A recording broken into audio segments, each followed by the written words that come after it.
kembali melaksanakan kajian bersama Al-Ustaz, dan kami mengucapkan terima kasih kepada Bapak Ibu yang menyempatkan diri untuk mengikuti kajian kita pada pagi hari ini.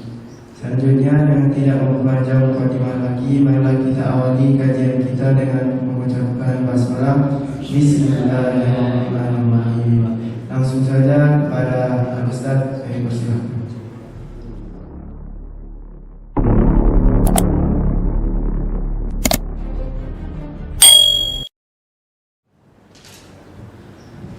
A'udzubillahi minasyaitonirrajim. Bismillahirrahmanirrahim. Assalamualaikum warahmatullahi wabarakatuh. Waalaikumsalam warahmatullahi wabarakatuh. Innal hamdalillah nahmaduhu wa nasta'inuhu wa nastaghfiruhu wa natubu ilayh. Asyhadu an la ilaha illallah wahdahu la syarika lah wa asyhadu anna Muhammadan 'abduhu wa rasuluhu la nabiyya ba'dah. Allahumma salli wa sallim wa barik ala hadha nabiyil karim wa ala alihi wa sahbihi wa mawala. Qala Allah Ta'ala fil Qur'anil Azim, a'udzu billahi minasy syaithanir rajim. Ya ayyuhalladzina amanu kutiba 'alaikumus shiyam kama kutiba 'alal ladzina min qablikum la'allakum tattaqun. Shadaqallahul azim. Yang kami hormati pengurus Masjid Ar-Rahman, Imam Masjid Alim Ulama Syarif Pandai, bersyukur kita kepada Allah dengan mengucapkan lafaz alhamdulillahirabbil alamin. Segala puji bagi Allah, Tuhan pencipta alam semesta ini. Dialah Allah yang Maha Ar-Rahman Ar-Rahim. Nama masjid kita Ar-Rahman Ar-Rahim. Dialah Allah yang Maha Pengasih, yang kasihnya tak pernah pilih kasih, yang Maha Penyayang, yang sayangnya tak terbilang. Wa in ta'uddu ni'matallahi la tuhsuha. Dan sesungguhnya jika kalian hitung nikmat kata Allah, la tuhsuha, tak sanggup kalian menghitungnya. Kenapa tak sanggup kita menghitungnya? Karena nikmat yang Allah berikan kepada kita adalah nikmat yang banyak. Alhamdulillah, nikmat yang terbesar yang kita rasakan di subuh yang mulia ini adalah nikmat hidup. Ketika kita bangun sebelum sahur tadi, kita melakukan suatu kegiatan namanya tidur. Ketika bangun dari tidur, ini bangun ini bukan kita yang bangun sendiri, karena Allah yang memberikan nikmat bangun ini bisa hidup. Lalu kita ucapkanlah ucapan syukur kita dengan mengucapkan alhamdulillahilladzi ahyana ba'dama amatana wa ilaihi nusyur. Ini doa-doa yang hafal oleh anak kita. Dia baca, terkadang kita lupa bacanya. Alhamdulillahilladzi ahyana. Segala puji bagi Engkau ya Allah yang telah memberikan kehidupan setelah melalui kematian. Rupanya tidur itu adalah mati. Tak ada yang bisa menjamin kita ini dapat bangun dari tidur kita. Namun kalau kita awali tidur kita dengan doa, maka tidur kita bernilai ibadah. Tak sedikit ada saudara-saudara kita yang meninggal ketika dia tidur. Doa itu adalah ibadah. Inilah yang berbeda kita dengan saudara kita yang non-muslim. Makan kita jika diawali dengan doa, ibadah. Bekerja kita diawali dengan doa, ibadah. Tidur kita awali dengan doa, bernilai ibadah. Maka Allah berikan kita nikmat hidup. Maka dengan hidup ini dapat kita melangkahkan kaki, mengayunkan tangan, hadir ke rumah Allah yang kita cintai ini dalam rangka beribadah kepada Allah Subhanahu wa Ta'ala. Umat Islam sekarang, terutama pembaru ini, sudah hebat berpindah-pindah, sudah memanage waktu Ramadannya, ada manajemen Ramadannya. Sahur diakhirkan, selesai sahur perbanyak zikir dan doa. Kemudian sholat sunat fajar ketika masuk waktu subuh. Setelah itu sholat subuh berjamaah. Lalu dilanjutkan dulu i'tikaf di masjid sambil mendengarkan kajian subuh. Sampai waktu syuruk, sholat sunat isra, kemudian sholat sunat duha. Berapa banyak pahala yang dapat. Kalau Allah ridho itu yang membuat kita nanti masuk ke dalam surga Allah Subhanahu wa Ta'ala. Salawat dan salam tidak lupa kita ucapkan kepada Nabi besar kita Muhammad sallallahu alaihi wasallam. Dengan lafaz Allahumma salli ala sayyidina Muhammad wa ala ali sayyidina Muhammad. Assalamualaikum ya Rasulullah, assalamualaikum ya Nabi Allah. Mudah-mudahan nanti Rasul tatap wajah kita. Rasul akui kita sebagai umat dan pengikutnya dan mendapatkan syafaatnya. Amin ya rabbal alamin. Bapak Ibu yang dirahmati Allah, kajian subuh kita hari ini, mari sama-sama kita maksimalkan keistimewaan ibadah yang ada di bulan suci Ramadan ini. Bulan Ramadan ini dari 365 hari Allah sediakan 30 hari. Dari 12 bulan ada 1 bulan istimewa. Dari hari ada 7 hari. Dari 7 hari ada 1 hari yang mulia. Hari yang mulia itu adalah Sayyidul Ayyam, Jumat Barokah. Apa yang membuat hari Jumat itu istimewa? Yang membuat hari Jumat istimewa itu dapat kita jumpai hadisnya di dalam Sunan Ibnu Majah, bahwa ada 5 keistimewaan hari Jumat yang ada kaitannya dengan manusia. Yang pertama adalah hari Jumat itu adalah hari di mana pertama kali manusia diciptakan. Jadi manusia kali pertama diciptakan itu di hari Jumat. Siapa manusia pertama kali diciptakan, Bu? Nabi Adam. Sepakat ya? Sepakat. Karena ada teori Darwin. Teori Darwin katanya manusia ini berasal dari monyet gitu ya. Yang kedua adalah manusia pertama kali Allah masukkan dalam surga adalah Nabi Adam. Tapi sayang Nabi Adam tak lama di surga. Ya, karena Allah perintahkan sujud semuanya, ada yang tak mau sujud, namanya iblis. Tak mau dia sujud, sehingga Allah laknat dia, dikeluarkan dari surga. Nabi Adam dibolehkan oleh Allah silakan makan, minum dan pakai yang ada di surga, kecuali buah khuldi, jangan boleh mati. Rupanya iblis ini tak senang kalau keluar sama-sama kita, ya kan? Bagaimana caranya? Diminta Adam ini harus keluar dari surga. Bapak Ibu yang dirahmati Allah SWT, maka didekatilah Nabi Adam oleh iblis dan makanlah ini. Nah, ini yang sehingga banyak Islam menyalahkan apa dulu Nabi Adam dimakan. Coba nak dimakannya lama dari surga ada Pak.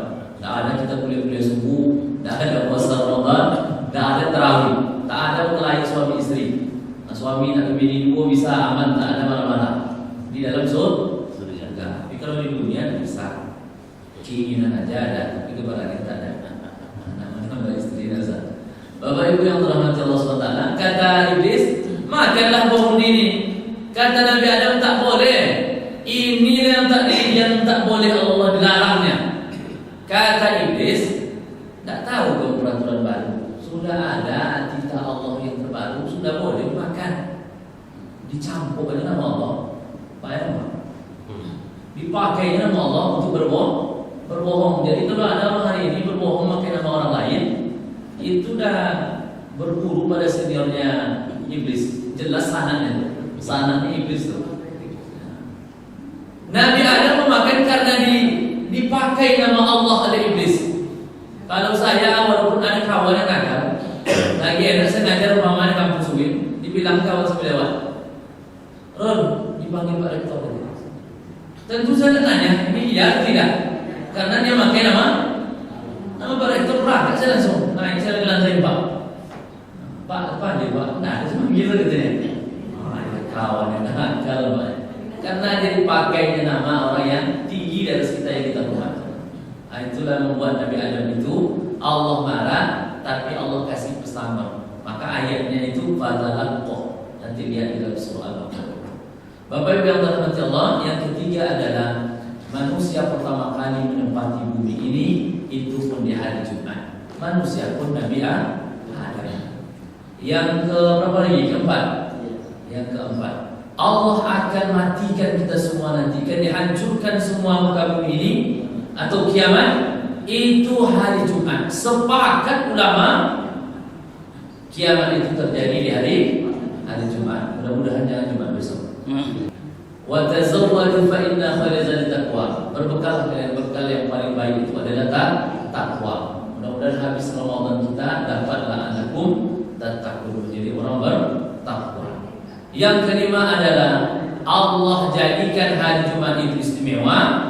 Ada satu waktu di mana jika berdoa seorang muslim, Allah ijabah doanya. Tapi tak disebut pula waktunya kapan. Entahkah subuh Jumat, entahkah subuhnya Jumat, duhanya Jumat, atau pas salat Jumat. Pas salat Jumat duduk pula antara dua khutbah khutib. Tapi di situ pula kita lagi-lagi banyak tidur. Awasan koyum dong. Kemudian namanya Sayyidus Suhur, yakni yang bulan suci Ramadan.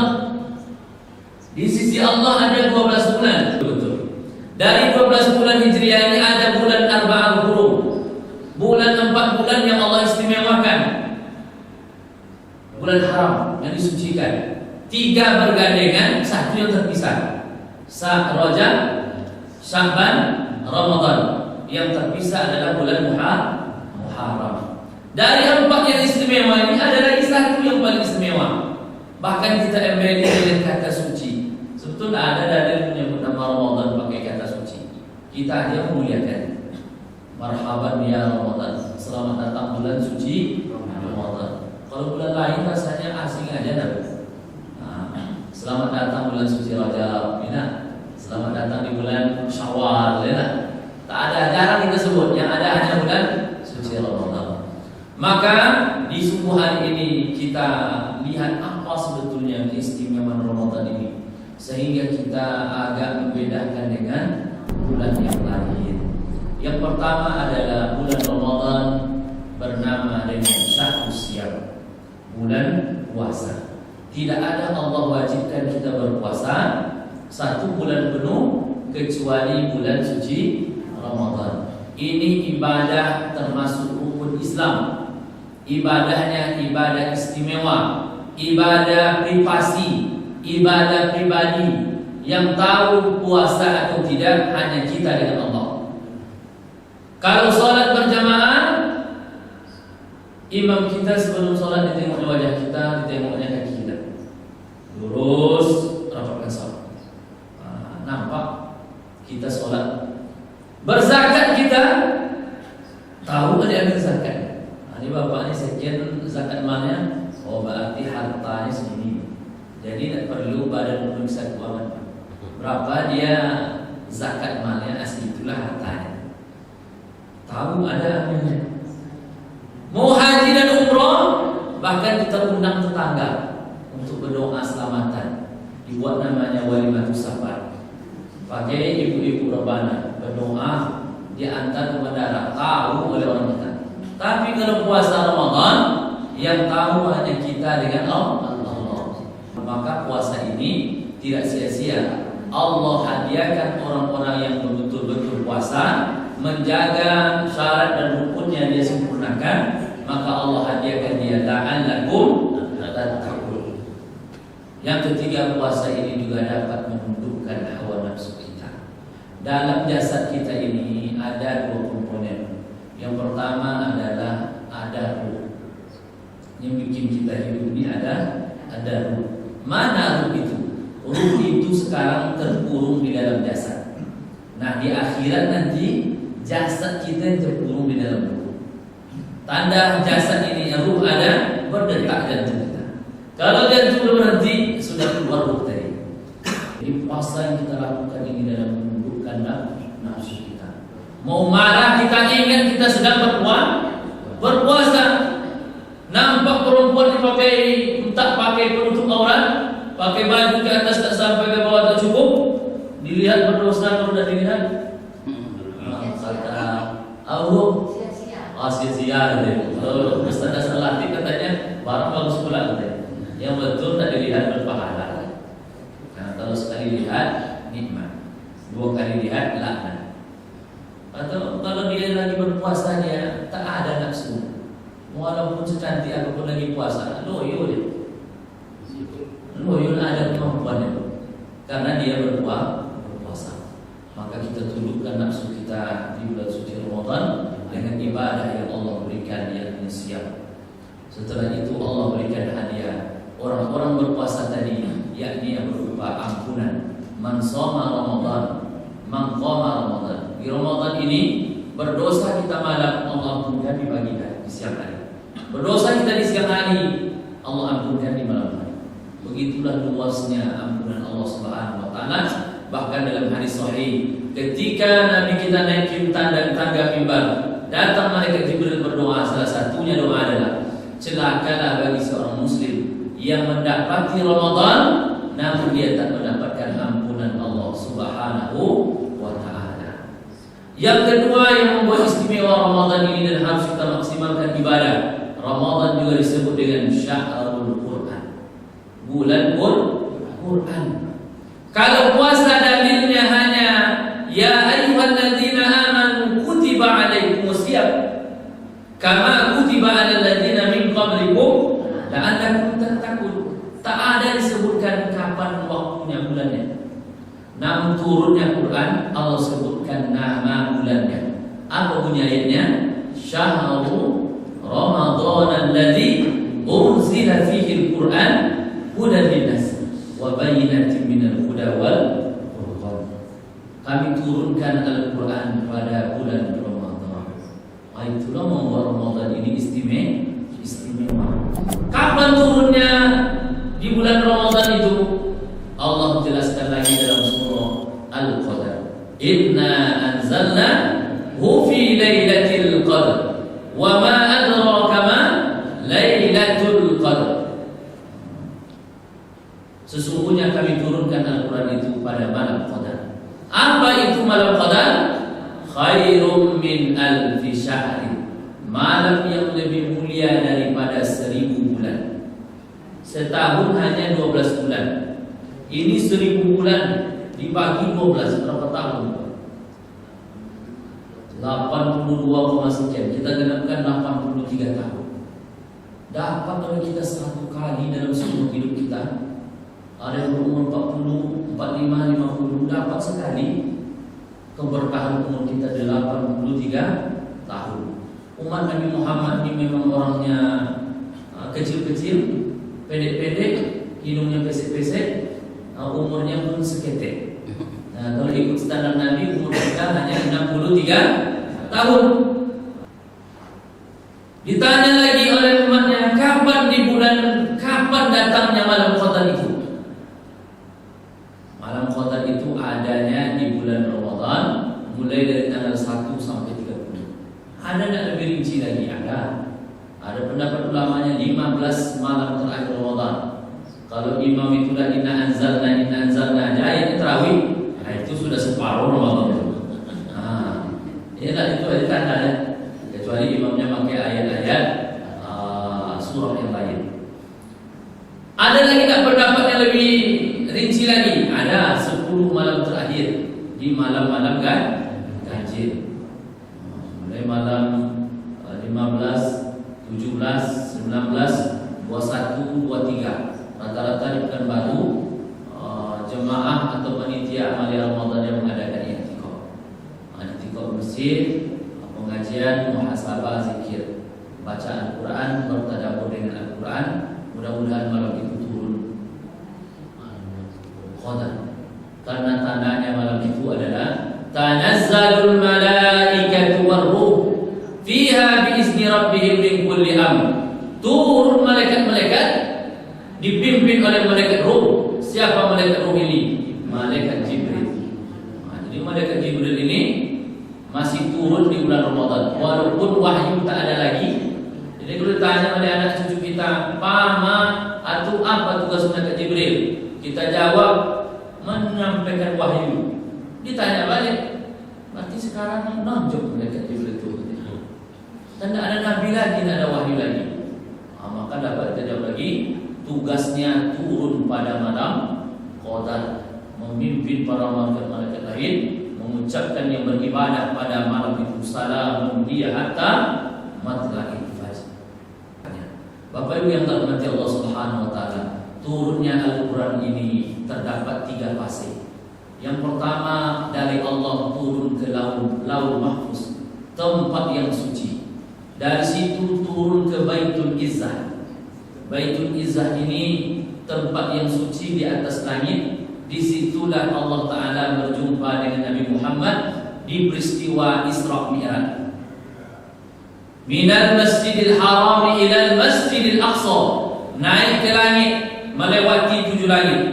Langit pertama berjumpa dengan Nabi Adam, dua Nabi Isa dan Yahya, Nabi Idris, Nabi Yusuf, Nabi Harun, Nabi Musa, Nabi Ibrahim. Nabi Ibrahim langit ketujuh. Kata malaikat Jibril, "Ya Muhammad, sampai sinilah saya dapat menemani engkau." Jadi tadi tugas malaikat baru dua, menyampaikan wahyu, turun pada malam Qadar. Yang ketiga menemani Nabi Isra Mi'raj. Kata malaikat Jibril, sampai ke sinilah saya dapat menemani engkau. Naiklah ke atas. Itu bukan kawasan aku lagi. Naiklah berjumpa dengan Allah Subhanahu wa taala. Dalam riwayat itu Nabi diberikan perintah ibadah, namanya ibadah sholat. Turunlah Nabi Muhammad ke bumi melewati 7 langit. Dari 7 langit hanya satu dia berhenti, di langit ke-6. Siapa tadi langit ke-6? Nabi Musa. Untung di situ berhenti, Pak. Ini jarang dikaji orang, kenapa tidak mampir dia pas turun di langit ke-7? Karena di langit ke-7 itu ada Nabi Ibrahim. Kalau sempat berhenti di Nabi Ibrahim, tidak terbayang lagi, tidak sempat kita kaji. Karena dapat perintah sholat pertama itu 50 kali. Tentu kalau ditanya oleh Nabi Ibrahim, "Hai cucuku Muhammad, dapat oleh-oleh apa kamu dari Allah Subhanahu wa taala?" "Aku dapat ibadah jika dikerjakan oleh umatku akan terhindar dari api neraka." Apa nama ibadahnya? Sholat 50 kali. Tentu kata Nabi Ibrahim, "Mantap, monggo kerjakan." Karena tipe Nabi Ibrahim ini sami'na wa ata'na. Kalau sempat Nabi Ibrahim berjumpa dengan Nabi Muhammad, berapa rakaat? 50. Kerjakanlah katanya. Bayangkan 50 dibagi 24. Berberapa menit itu sholat itu? Waktu sehari semalam 24. Dibagi 50 per 2 menit kita sholat, Pak. Baru sempat ibu masang hijau lagi. Allah kata Mazin. Baru memakai screen care lagi, udah azan lagi. Bapak belum sempat ke pangkas rambut, udah azan. Untung turunnya di langit 6, berjumpa dengan Nabi Musa. Nabi Musa ini memang karakternya macam mahasiswa semester 2. Mahasiswa semester 2 itu, Pak, asal ada pemakalan, ada aja kalimat yang aneh ditanya kawan. Apa itu maknanya integritas? Apa itu yang dimaksud dengan implementasi? Ditanya-tanya. Pokok asal ada aneh ditanya. Jadi memang kritis. Jadi Nabi Musa itu kritis. "Ya Muhammad, dapat apa engkau dari Allah?" "Dapat oleh sholat 50 kali saya semalam." Berat itu. Mintalah diskon naik lagi ke atas. Jadi perkara diskon itu bukan matahari dulu tuh. Nabi Musa itu ngajar. Ya, masalah diskon itu. Sehingga dapatlah 5 kali sehari semalam. Itu pun kata Nabi Musa masih berat. Memberat sholat 5 kali sehari semalam bagi yang tak beriman. Subuh lagi nak tidur. As-salatu khairum minan naum. Namun tegak diinjaknya oleh setan peluk mata. Tunggulah tertidur. Abang jam 7 lewat subuh. Lagi capek istirahat bekerja, dipanggil hayya al-sholat zuhur. Pas pula zuhur ibu ke salon. Asar lah pergi maraton. Maghrib lah sibuk main handphone. Isya lah nonton sinetron. Mati kena sinetron. Ya, berat. Kata Nabi Musa, naiklah balik. Kata Nabi Muhammad, malu aku lagi naik. Kalau naik juga saya atas kata takut saja bilang Allah tak pandai bersyukur. Itu makanya kecewa para pendukung Nabi Musa minta diskon. Kalau sempat diskon lagi habis dulu. Narik ke sholat lagi. Kalau tak ada sholat, tak ada ibadah yang menjamin kita terhindar dari api neraka. Bapak Ibu yang dirahmati Allah Subhanahu wa taala, turun dikasih dari langit Baitul Izzah, turun ke bawah secara beransur-ansur. Selama di kota Mekah, Nabi mendapat wahyu sebanyak 86 surat. Nah, itu tempat pertama adalah di Gua Hira. Di Gua Hira dia dapatnya. Nabi itu tarawih berjamaahnya 3 kali. Hari berikutnya nak datang. Ditanya sahabat, takut nanti dijadikan wajib. Maka Nabi menyendiri. pergi ke gua. Gua Arab dengan gua kita Indonesia beda. Kalau gua Indonesia itu di bawah lubangnya. Saya pernah ke gua dari Sumbar ke bawah lubang naik ke atas. Di daerah di Pakai sana di namanya Jerman situ. Ada juga gua di bawah. Tapi kalau di Arab lubang gua ini atas. Nah ini kan puncaknya dulu, baru nampak lubang ini. Yang umroh haji nanti mampir di situ tengok. Disitulah sembunyi Nabi berzikir menyendiri jauh dari keramaian. Datanglah malaikat memeluknya sambil berkata Iqra. Dijawab oleh Nabi kita ma'ana Bukhari. Tak pandai aku baca. Maka dikasihlah hari itu wahyu 3 ayat. Surah Al-Alaq. Pulang dia menggigil, zamnuni. Selimuti aku ya istriku. Minta diselimuti. Nengok suami seperti itu, Khadijah nak tenang hatinya. Datang dia ke pamannya. Anak dari dia punya saudara ibunya laki-laki Waraqah. Kenapa suamiku menggigil dari puasana? Turun dia pulang menggigil minta disembuhkan. Dibaca kitab oleh Waraqah tadi, itu yang menjumpai suamimu adalah malaikat Jibril. Dia dapat perintah atau wahyu dari Allah. Mintalah dia balik lagi. Itulah pelantikan menjadi rasul di usia 40 tahun. Maka sejak itu segala ucapan, perkataan, perbuatan Nabi kategorinya adalah hadis. Kalau perbuatan perkataan Nabi sebelum dia diangkat menjadi rasul sampai dia meninggal itu namanya sunnah. Nah, itulah perbedaannya. Bapak Ibu yang dirahmati Allah Subhanahu wa taala, 86 surat turun di kota Mekah. Surat yang turun atau ayat yang turun di Mekah disebut dengan surah Makkiyah. Kemudian 10 tahun turun pula wahyu di kota Madinah. Di Mekah 13 tahun, sedangkan di Madinah 10 tahun. Turunlah ayatnya sebanyak 26. Surat yang turun di kota Madinah namanya surah Madaniyah. Maka di bulan Ramadan ini Allah berlipat gandakan kita pahala membaca ayat-ayat suci Al-Quran. Mari kita khatamkan Quran. Mau sekali berarti selesai solat pada 4 lembar. Dikali 5 10 halaman 1 juz. Dikali 30 halaman. Setelah itu baca pula artinya. Khatamkan pula. Bapak Ibu yang dirahmati Allah, ini saya yang dapat saya sampaikan.